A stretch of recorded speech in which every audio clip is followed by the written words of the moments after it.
by som sa s vami podelil o jedno veľké dobrodružstvo, ktoré som mal to šťastie zažiť na prelome roku 2008-2009. Ja a môj bratranec a kamarát Michal sme sa vtedy rozhodli, že chceme zájsť tak ďaleko, ako sa len dá. A tak sme sa vybrali z mesta Olomouc až do mesta Olomouc, ale z opačnej strany.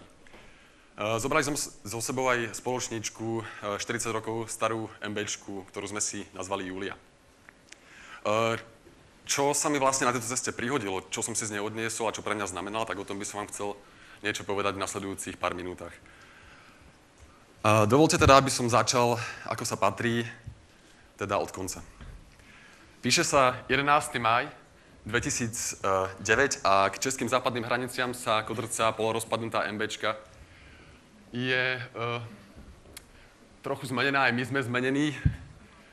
Sme unavení a špinaví, ani Julia už dávno nie je tá roztomilá stará dáma, ktorá bola kedysi. Stručne by som technický stav charakterizoval asi tak, že stierače fuč, karburátor 100-krát rozobraný, tachometer fuč, výfuk mnohokrát fuč, opäť zvarený. Nejaké príklady nášho technického majstrovstva, napríklad pravý reflektor, tam je natiahnutá fólia miesto skla, tunak je prilepená smerovka lepiacou páskou ku kapote, predný zadný kufor priviazaný ku kapote pomocou lana, veselo drnčí na každom výmole. V tomto momente, keď sa vraciame, máme za sebou 8 mesiacov na ceste a prekonali sme 4 kontinenty, 21 štátov a 36 000 kilometrov. Keď v tomto momente zastavím sled udalostí a pretočím tú pomyselnú pásku o 3 roky dozadu, je to všetko iba jeden veľký sen. Na ceste k jeho naplneniu nám stojí niekoľko prekážok. Za prvé, máme s Michalom na účte veľkú nulu. Za druhé, vôbec nevieme, či sa cesta tak, ako ju chceme uskutočniť dá, pretože nám chýbajú informácie o krajinách, do ktorých sa chceme pozrieť. Za tretie, nie sme mechanici a nevieme vôbec nič o tom, ako autá fungujú a čo si počať, keď fungovať prestanú. No a za štvrté, máme samozrejme strach sa do niečoho podobného pustiť. A tak vlastne nasledujú 2 roky, počas ktorých sa snažíme pracovať na týchto problémoch. Stretávame sa s cestovateľmi, získavame od nich nejaké tie informácie o krajinách, kam sa chceme pozrieť. Zisťujeme, aké sú možnosti sponzoringu, ktorá banka by nám mohla požičať, alebo ktokoľvek, kto by nám mohol požičať, či vôbec existuje. No a dokonca si na internete zoženieme úžasnú knihu Škoda 1000 MB úpravy a údržba. V tej listujeme po večeroch. Po 2 rokoch našej intenzívnej snahy vyzerá stav nasledovne. Na účte máme minus 10 000 korún. Vôbec nevieme, či sa cesta dá uskutočniť, pretože zistujeme, že v mnohých krajinách by pre nás cesty mohli byť neprejazdné, obzvlášť pokiaľ pôjdeme na tom aute, ktoré sme si vybrali. No a nevieme stále vôbec nič o tom, ako fungujú autá a ako si s nimi poradiť, keď fungovať prestanú. Z tej knihy prečítame asi 40 strán za 2 roky, čo není nejak fenomenálny výkon. No a za štvrté, samozrejme, máme stále strach, ale už v tejto chvíli sme rozhodnutí, že do toho chceme ísť a že to chceme dotiahnuť tak ďaleko, ako sa dá. Takže vysielame prvé tlačové správy, získavame prvých sponzorov, nachádzajú sa ľudia, ktorí nám chcú pomôcť, mechanici, ktorí nám Juliu zrekonštruujú zdarma a tak sa postupne blížime k cieľu. Preliezeme vrakoviska, zháňame náhradné diely drahocenné, prechádzame očkovaniami, získavame víza. 1. septembra 2008 už je väčšina našich problémov vyriešených. Až na ten posledný. Máme stále strach. A tak vyrážame smerom na východ ku pobaltským štátom a neskôr do Ruska s hlavou plnou rozostrašných predstav o tom, ako kto si koho si uniesol v Kolumbii, ako sa našlo 7 bezhlavých tiel na mexických hraniciach, či ako prepadávajú ruskí banditi kamióny a autá cudzincov s kalašníkovmi v rukách. S realitou sme konfrontovaní už čoskoro. Nachádzame sa v meste Nižný Novgorod, v európskej časti Ruska. Keď náhle motor stratí ťah, zakašle a kolesa Julie sa zastavia, sme na predmestí 2-miliónového mesta. Je asi 11 hodín večer a ulica je ľudoprázdna.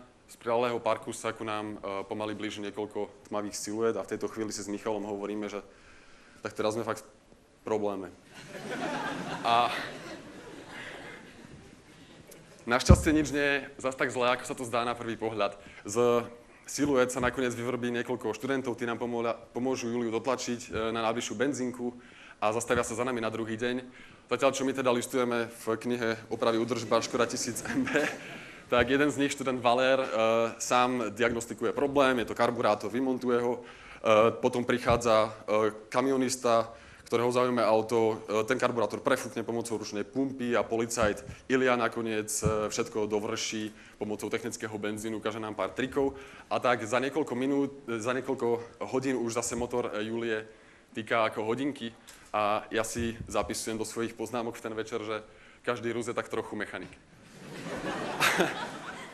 A vyrážame teraz z Novgorodu ďalej a asi o 100 km na to nám odpadne výfuk. A zase veci fungujú veľmi podobným spôsobom. Za pomoci miestnych sa dostávame tam, kam potrebujeme a stojíme v dielni mechanika Timura, ten nám výfuk zvarí a aby nám vydržal až do Vladivostoku, tak nám ho trochu vytuní a privarí nám k nemu takýto veľký kľúč, 17. Takto to vyzerá. A ja si zapisujem do svojich poznámok, že každý mechanik je tu stále tak trochu Rus. Ešte stále. No a uvedomujem si ale o mnoho dôležitejšiu vec, a síce, že miesto toho, aby nás miestni do problémov dostávali, tak nás dostávajú z nich. A tak ten strach, ktorý sme mali, už je o čosi menší, ale varujú nás stále, že tu sme v európskej časti Ruska, v tej azijskej je to skutočne nebezpečné. A tam si máme dávať skutočný pozor. A tak sme o mesiac v azijskej časti Ruska, v meste Čita, a nedávame si pozor a tak nás samozrejme okradnú. Kto si vypáči bočné okienko na Julii, vyberie všetko, čo tu nájde, môj techničák, vodičák, pas, víza, všetko, čo som si tam veľmi inteligentne nechal. A tak sa už vidím na lietadle domov, avšak stane sa zase zaujímavá vec.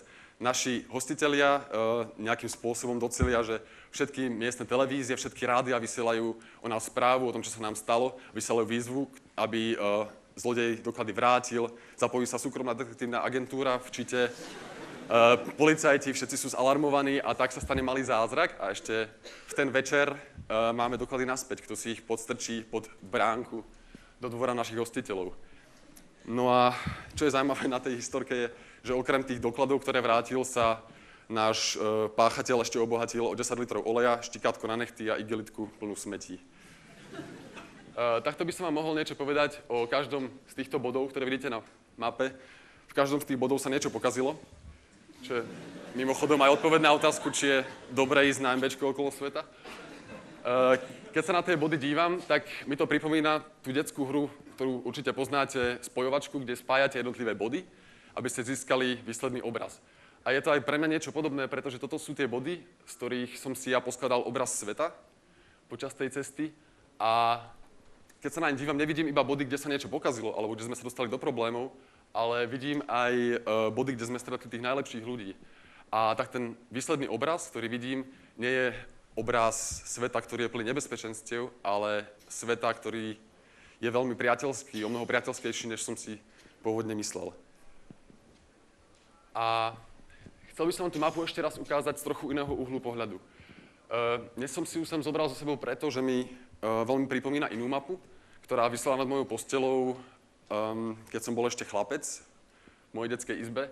A podobne ako táto, bola niekoľko rokov stará a mala také tie neobjavené oblasti ešte. Tieto prázdne miesta na mape ma vždy hrozne fascinovali a vravel som si, aké to muselo byť úžasné vydávať sa do tých oblastí, do časti krajín, o ktorej nič neviete a kde na vás môže čakať úplne čokoľvek, vyskočiť úplne čokoľvek, krokodil alebo drak. A keď sa na tú mapu dívam teraz, tak ma napadajú dve veci. Tá prvá je, že si treba dávať dobrý pozor, čo vešiate svojim deťom na posteľ, pretože sa vám môžu jedného dňa zbaliť a utiecť na cestu okolo sveta napríklad. Tá druhá je, že keď sa na mapu sveta dívam dnes, tak už na nej žiadne prázdne miesta nie sú. A tak sa môže zdať, že podobná cesta ako tá naša s Michalom z Olomouca do Olomouca je tak trochu nezmyselná, pretože už na nej nie je čo objavovať.